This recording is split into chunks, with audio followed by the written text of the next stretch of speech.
Good afternoon, folks. Thanks for being here with us today. My name is Matt Lin. I am a senior incident response consultant at Mandiant, where I do all things digital forensics and also incident response for our clients. First, just like to say thank you to all the staff at SANS that made this event happen. We certainly wouldn't be here without your efforts and coordination. This is my second year at SANS DFIR, but my first time up here on the stage. So thanks for having me. Yeah, absolutely. And I'm Fernando Tomlinson. I'm a technical manager, really focused on a lot of the same things that he mentioned, incident response, digital forensics. Been with Mandy in about 3 years. And as Phil mentioned, I was prior service military, retired out the Army. But that stuff isn't important.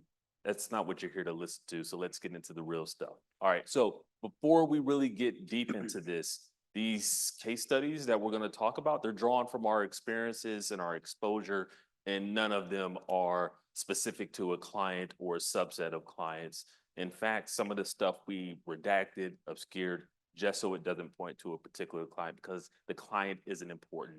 The tactics, the techniques, the procedures that were observed, that's the stuff we're really here to get into. So why are we really here, right? Well, we want to follow the number, the data, if you will.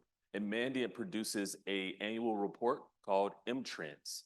And for the year of 2024, it talks about what happened in 2023. So when we look at that report, we noted that the initial intrusion vector of engagements that we responded to when we were able to identify it was 38%. And over the last couple of years, that number has continuously grown to where it's at for 2023. Right around the 2019 year mark is where it really started to nest above, if you will, the previous winner, for lack of better words, which was phishing. So why the change? Well, the number of things have changed, right? The more emphasis on security, technology, and things of the like. And when we look at the exploitation front, it's not only in days, it's 0 days, and it's a mixture of other things as well. But some of it is on or against devices that normally aren't even monitored. So breaking that down a little bit more, when we look at this chart, also coming from M-Trends, we're looking at enterprise technology, which is going to be a representation of those more like edge devices, appliances, vendor, usually lockdown type devices. And then end user would be our endpoints in nature. And we kind of talked about where those are leading. And these numbers continue to fluctuate. But again, when we look at actual enterprise technology, there's generally no EDR there. There's generally no visibility. It's generally an appliance, and it's something that you're not generally looking for within an environment, which, as you could imagine, makes it very, very, very lucrative for a threat actor who is looking to gain access into the environment. Great. So we'll go through our first case study involving Ivanti Connect Secure. Some of you in this room might be familiar with the name Post-Secure, which is what the product was called until Ivanti acquired and eventually renamed the product a few years ago.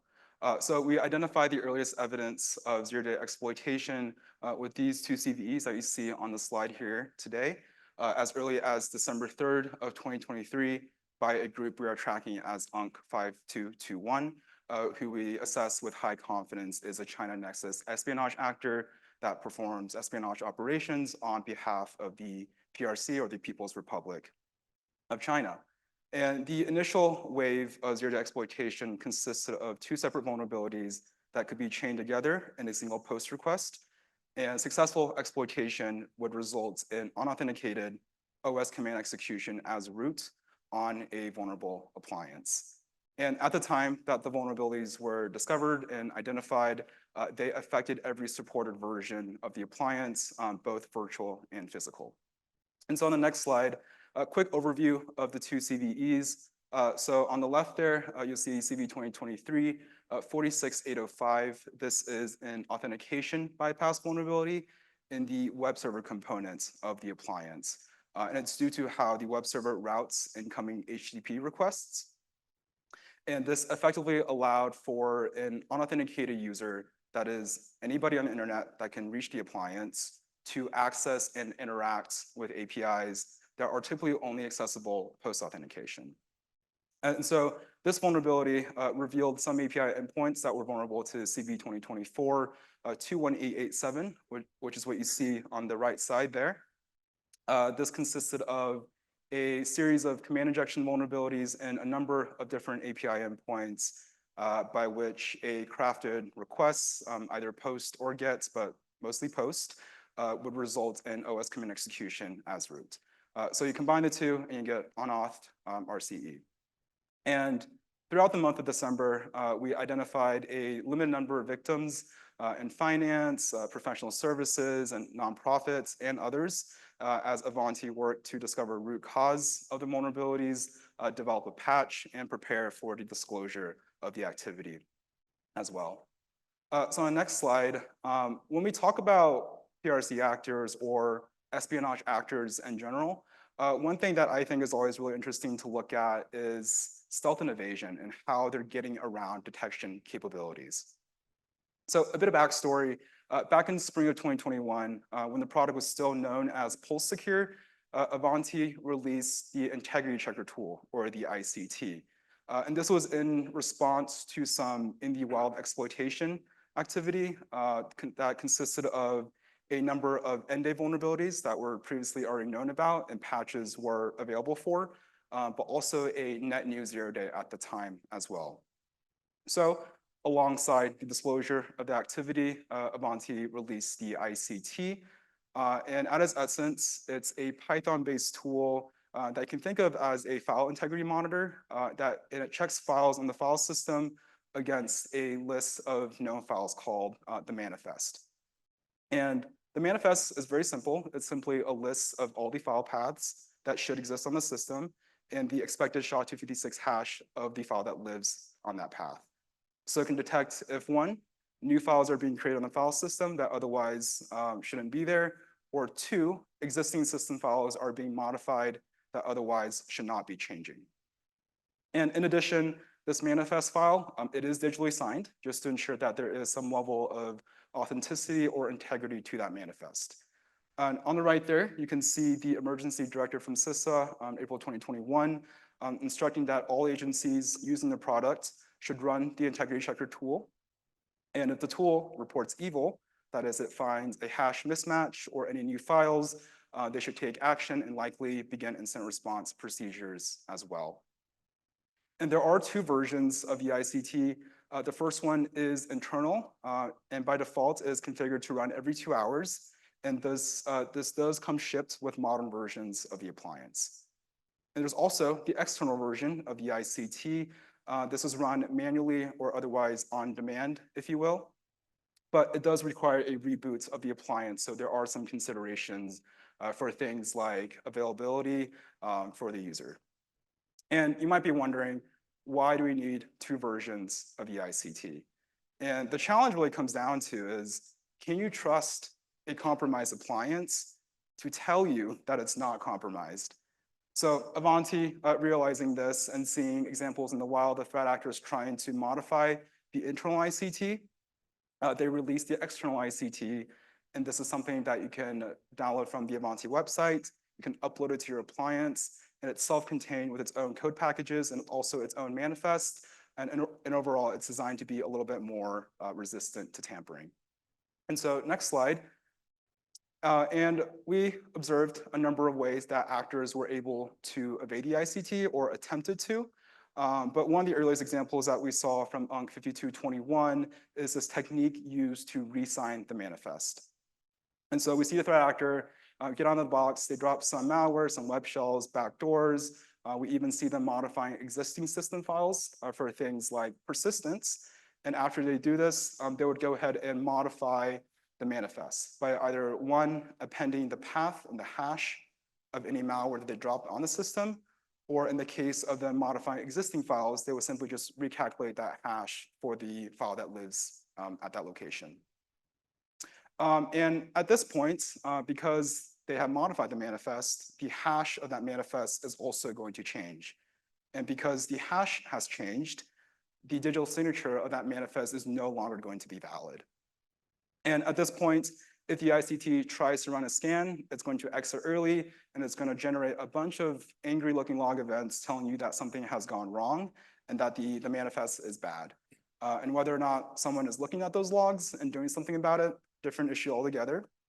But so to combat this, what the actor would do is in step one there, they would generate their own key pair. So we have a private key and a public key, and they do that using OpenSSL. So kind of thinking, okay, living off the land here. Then in the second step, they would use that newly generated private key to re-sign the maliciously modified manifest.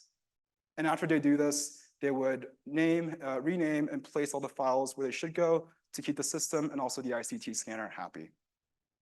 Now, in the third step, when the internal ICT goes and tries to verify the manifest before the scan, it's going to be using that forged digital signature that the attacker had just created in steps 1 and 2, and effectively be blind to any malware that the attacker had dropped or any changes it had made to any existing system files. And throughout this entire process, we see that the actor is very, very careful with operational security. We see them covering up their tracks. We see them deleting any extraneous files that may have been created during this process. And we also see them time-stomping everything that may have been modified. So any files or directories that may have had their timestamps changed during this process. And so the effect is that they only end up leaving behind the necessary components of their backdoor and other supporting utilities. So really seeing them maintain a small footprint. And on the next slide, some methods that we saw for ICT evasion were a little bit simpler and a little less elegant, or perhaps more elegant, depending on your perspective. And it kind of brings back this question of if you can trust a compromised appliance to tell you that it's not compromised. Because once the attackers are on the box and assuming that they have sufficient privileges, which they do, they are root, they're free to run around and change whatever code on the appliance that they want. And that's what we see on this slide here. So a couple examples on the left.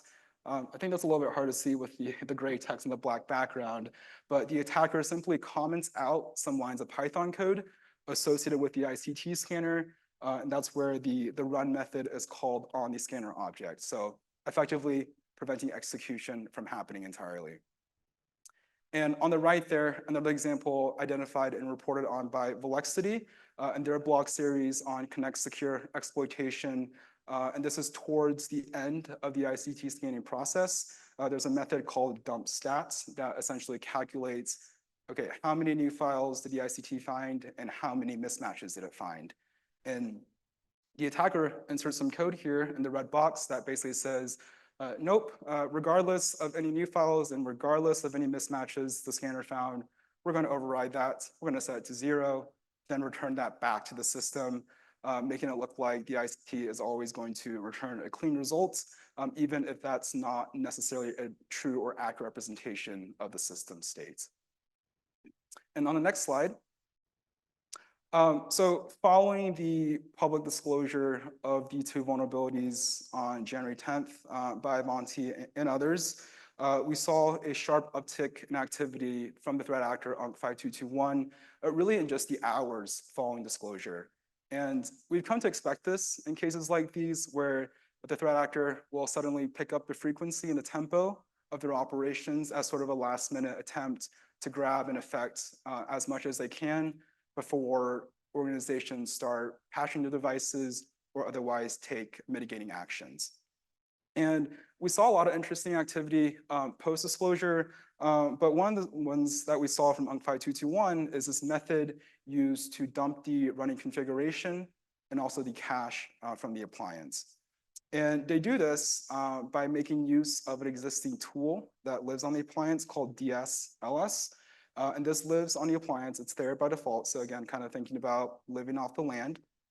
And in normal system operations, this tool is used to query and also display information about the system.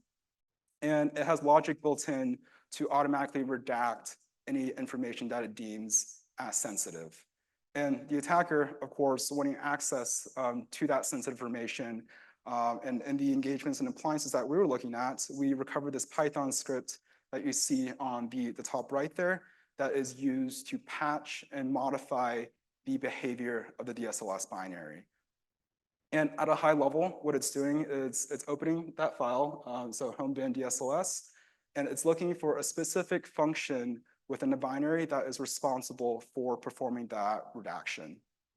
And what they're doing is they're replacing an instruction, a jump if equal instruction, which is represented by hexadecimal 74, to an unconditional jump, which is represented by hexadecimal EB. So you can think of that as like bypassing if statement, if you will. And so the effect is that the patch version of the DSLS binary is always going to display sense information and not redact it. So they write the patch version of the binary to temp/tools, and they execute it with all the options and arguments and options that the tool expects, then redirects that output to test1.txt in the same directory. And this file contained some sensitive information such as credential material, both plain text and hashes. It contained session cookies and identifiers of users' VPN sessions, and it also contains certificates and API keys as well. And these could potentially be leveraged by the threat actor to either one, move laterally from the VPN appliance, or two, potentially regain access to the victim environment without having to rely on that vulnerable VPN as an initial foothold. And so after they do this, we see them using the tar command to archive the outputs of the DSLS outputs, and it is placed and masqueraded as a randomly named 10-character CSS file in a directory that is being faced by the public-facing web server, from then which the threat actor would then exfiltrate that data. And after this is all done, we see them come back. We see them delete any extraneous files that were created. We again see them clearing logs and also time-stopping everything that was modified during this process. But with that, I'll pass it to Fernando, who will take us through another case study for Palo Alto. Yeah, let's do it. So when we look at Palo Alto Networks, they have an operating system called PAN-OS, and the world was dealing with a CVE 2024-3400. And essentially, this is going to be applied to a particular module within their firewall. The module is called Global Protect, and it's a VPN. And we recognize that VPNs allow remote access for users. Now, observation of zero-day activity or exploitation from our perspective in the engagements that we were part of started very much early April. However, there have been other organizations that noted that they saw activity late March. Given that, we recognize that what this provides to an attacker is the ability for them to leverage essentially the ability to execute arbitrary code on the device. And they're doing this with root privileges. So we already recognize that's not a good sign. Now, it isn't the whole gamut of Palo Alto Networks or PAN-OS operating systems. It really affects a small subset of them, and particularly those that have Global Protect enabled. So from a CVSS perspective, it has a score of 10. We recognize 10 being the highest here. And ultimately, it's going to allow for command injection on the device. And they're taking advantage of the session ID itself. So when somebody interacts with the device, there's a session ID to be able to track user activity and logs or connections rather. And the attacker is giving their own session ID, which is then going to start the chain of events that allows them to take advantage of this. And in doing so, it's going to create an empty file. And the empty file by itself is not necessarily dangerous. Now, it's definitely not something people want happening on their devices, but by itself doesn't give them full access or the ability to truly be dangerous. But nonetheless, the file, their actions, it's all taking place under the root context. So let's dive into this just a little bit more. So for them to take advantage of this, we mentioned that they're going to build the session ID with their own text. They're going to be able to craft a command. Whatever they supply as part of the session ID is going to turn into the actual file name of the 0-byte file that gets created. And this 0-byte file, well, it could be created in a publicly accessible directory. And generally, once they have done that, they will follow up with a GET request. Now, that GET request will render a 403 highlighting to the attacker that the file has been created and that it is vulnerable, and they can now move forward if they so choose. Because remember, this was executing under the context of root. So by itself, not necessarily a bad thing. However, they're going to chain this together. So it's a two-step process. That's step one. Step two is now getting to the point of the arbitrary code aspect of it. And to do that, well, they're going to leverage or have been observed leveraging the telemetry capability within the device. So given that we see that session ID, we see a directory traversal. At the end, we see test on that first table. That is the 0-byte file they just tested. And being able to leverage an actual execution associated with it. Now, when we look at that bottom table, it is them putting it in the directory associated with the telemetry. And that's going to get executed based upon whatever that directory structure is associated with the telemetry. So be it minute, be it hour, that's the execution associated with it. And the file name, well, it now, in the example shown, has command or a command syntax associated with it. And as part of this, right, we recognize Palo Alto is getting telemetry. And there is a curl command that they are leveraging to send that information off. As part of that, that is where the file name gets evaluated and then gets passed as an actual command associated with it. It's just a sequence of unfortunate events, if you will. And the threat actor has identified that and has been able to leverage a two-step process to be able to take advantage of it. So in that bottom example, we see curl associated with it. We see $, open squiggly brackets with IFS, and we recognize that that's going to be essentially a space. And then we have some redaction, and then they're utilizing an application security tester. If you've been around for some time, you might see things like that in your logs, if you will. So given that that is now working for the attacker, well, what should they do next? Well, what we have observed, or what's been observed, is them generally getting the running config from the device. And the way that they would do that, kind of the same process where they would get that 0-byte file developed, or excuse me, generated on the system with the command to grab the running config and then copy it to a publicly accessible directory, if you will, that they can then turn around and retrieve. So here's an example in that first table of them actually doing that. What's in there? Well, as you could imagine, settings, configurations, sometimes, or not sometimes, hash passwords, and a number of other things about the device. So it's a quick and easy way for them to do a quick level of reconnaissance on there. And some may feel, well, okay, it's hashed, it's salted, I should be good, right? Well, depends on what kind of password you're using in there. And in a number of instances, we've leveraged not a whole lot of CPU, but we're able to crack those passwords. So we assessed that if it was not really difficult for us to do that with a low-level password, not very sophisticated, that the threat actor would be able to do that as well, and likely may be applying much more resources than what we did in our example. So that bottom table seeks to highlight and really show what that looks like, just a snippet of that actual running config. All cases, though, don't involve them grabbing the running config. However, it is something that is certainly common. The other aspect here is we definitely observe them utilizing the same process, but supplying encoded commands.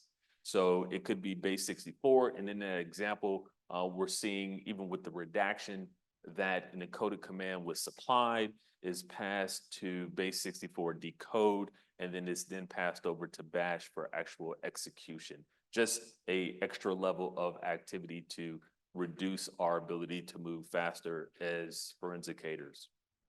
Outside of those raw encoded commands, there's been the aspect of just general command execution, just embedded commands in terms of things it wants to run on there, more reconnaissance, largely speaking. And then there's been observed activity associated with reverse shells And there's really too many to put up here in terms of what's been observed, but I do have one example up here, and they're not necessarily the most sophisticated, but they get the job done for them. On top of that, there's been observance of additional logic, malicious logic, that's been downloaded to the system in terms of other code and or backdoor. So one particular that we've seen variations of it is what we dub crab pot, and it's a multi-stage aspect. So utilizing the same process to be able to exploit the device, get command execution. This is a Python script that executes, and as it is executing, it is continuously looking for data. Meanwhile, the attacker is at their time of choosing able to do a GET request for a resource that doesn't exist that would contain a subset of a pattern that otherwise wouldn't make sense to anyone. Nonetheless, that data gets written to the error log. That malicious logic, that backdoor, is monitoring. It's going to read the error log for that pattern. It's going to make sense of that command, and then it's going to execute it. The results of it, it will write to a file, and then the threat actor would be able to do a GET request to retrieve that file.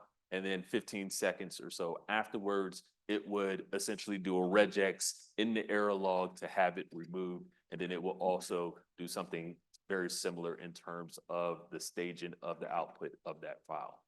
In some cases, though, they didn't actually utilize that backdoor. Instead, they utilized a more simpler form of a backdoor, if you will, and it was a cron job. So in the example shown here, they're utilizing cron job, naming it update, and they're essentially looking to see if it exists already, and if it doesn't exist, it creates it. It is reaching out to an attacker-controlled infrastructure, and it is grabbing whatever that resource is and then passing it over to Bash. So you might be saying, well, what is that resource? Well, 1 minute it might be one command, and the next minute it might be another command. It's whatever the attacker is hosting at that time. So given this, in your mind, you might be saying, okay, there's probably some artifacts that I can definitely go back and look over. Well, guess what? The attacker has leveraged, much like what Matt talked about in Ivanti, different tactics in some respect, but still kind of the concept is there where they want to lessen the forensic capability. The command obfuscation perspective, okay, I expect that. I'm okay with that. Their usage of temporary files where they're staging that information and then going to remove it, that's where it starts to get a little bit more, not really difficult for it, but it makes it a little bit more challenging for us. So in that first table that's shown, we can see a W get out to attacker controlled infrastructure, grabbing that resource, saving it as a shell script, changing the actual execution associated with it, executing it, and then removing that artifact from us, right? And then that bottom table, well, they like Python, we like Python. So they're importing the OS module, and then they're utilizing something very similar. I've kind of highlighted there in blue where they're utilizing RM to remove the particular artifacts that they care about.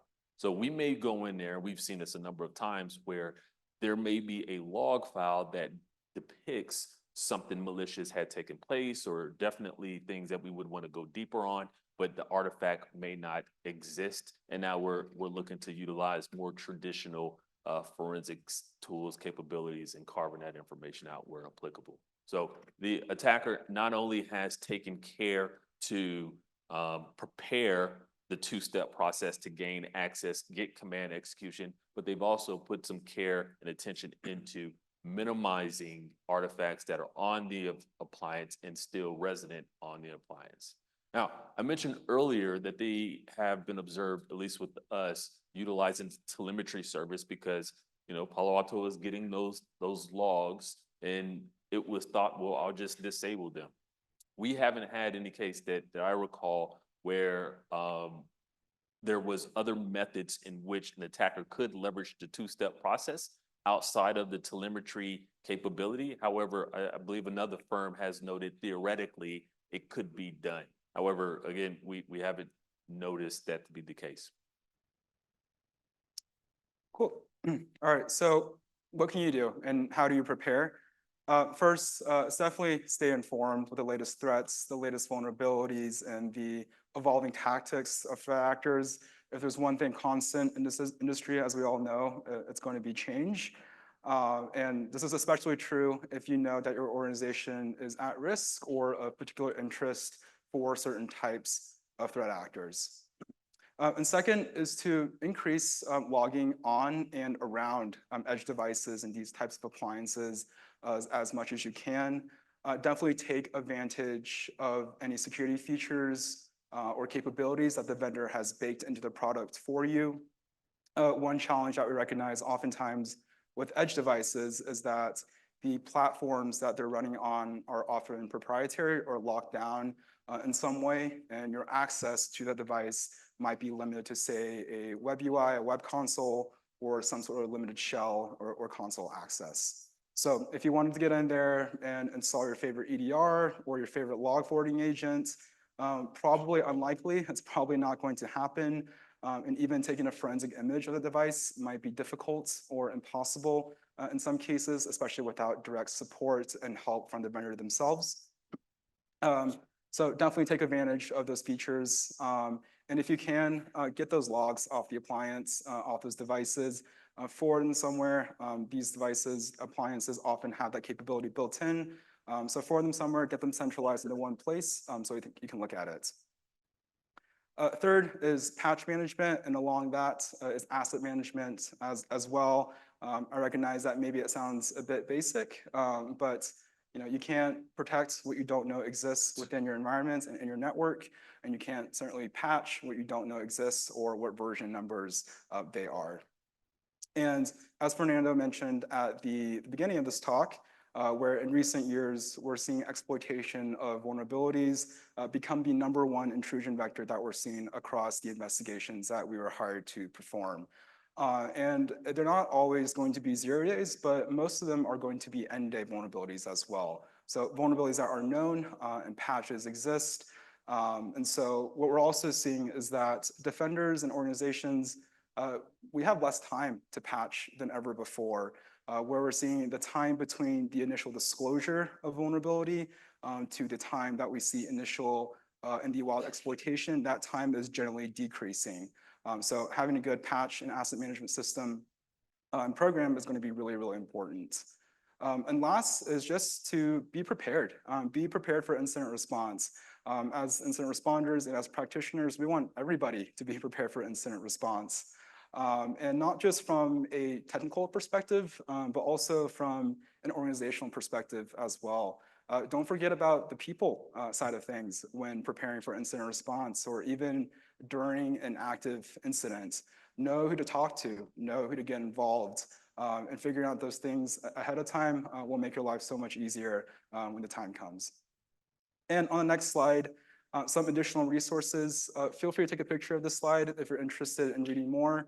I'll also pop this in the Slack resources section as well. We have a 4-part blog series on the Google Cloud blog covering Connect Secure exploitation. And on the right there are also a white paper about how to protect and establish resilience against your edge devices, and another excellent blog from the Mandiant Intelligence team showcasing what we know specifically about Chinese cyber espionage and their evolving tactics to stay hidden. And with that, that concludes our presentation. Thank you so much.